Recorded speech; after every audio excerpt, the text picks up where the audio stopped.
met John Becker. Wat blijft? Of dat ik behoefte heb aan goedkopere stroom van jullie?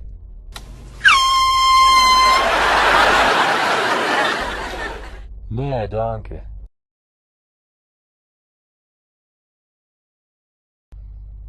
Ja, nou, dan had hij me in het bedroom moeten kijken en even met een auto moeten duiken als ik hier een hoek om kon gaan jagen. Bekker, wat had hij nou weer gemaakt? En wat stond ik hier stom te lachen? Had hij mens maar nooit zeker nieuws? Verrekte Mongool. Ja, nou, dan hadden we even om mijn neven moeten scheuren. Stomme achterover. Je eet koffie nodig, dat zie ik wel. Vind je dat nacht normaal? Je kunt verdomme nergens meer rijden of er is wel ergens een idioot op de weg. Dat is net of zo allemaal expres willen kloeten. Net die boete, ik wil je parkeren in mijn vak en dan vliegt er meer naar rechts voorbij en dan gaat dan gauw weer. Dus je heeft vastgezet. Ja, nou ga leeg. Je kunt dan voorlopig ook niet meer weg, want ik heb de ventiel van alle vier de band in de thijs. Stomme nekel. Waar is het fatsoen toch heen, man?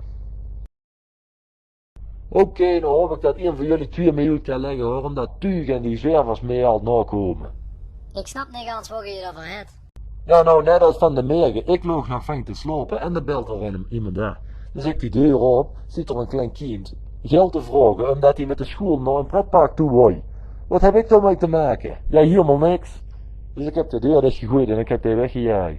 En net, dan kom ik hier over straat gelopen en links en rechts die zwervers die grepen en die doen. Nou, dat ik godverdomme een lopend pinautomaat zie. Wie heeft er van de merken de krant gelezen? Bekker, ik zie blind. Ik heb al 5 jaar niks meer kunnen zien. Ja, nou, dan vertel ik u toch wat er gebeurd is. Hier 2 straten verder bij de bouw, daar zijn vandaag 2 kinderen met zaklampen geweest. En daar is een waakhond. Nou, die heeft toch duchtig in die been gebeten. En die kinderen hebben nou de bouw geklaagd. En dan hebben ook nog van die kloten elders die daar zeggen van ja, onze zoon heeft een moeilijke jeugd gehad. Dus die wist niet anders. Ja, zo'n kwad schiet er bij mij niet in. Je kunt ook kinderen s'nachts toch wel binnenhouden. Wat zie je daarvan elders als je kinderen hebt die s'nachts naar boete gaan?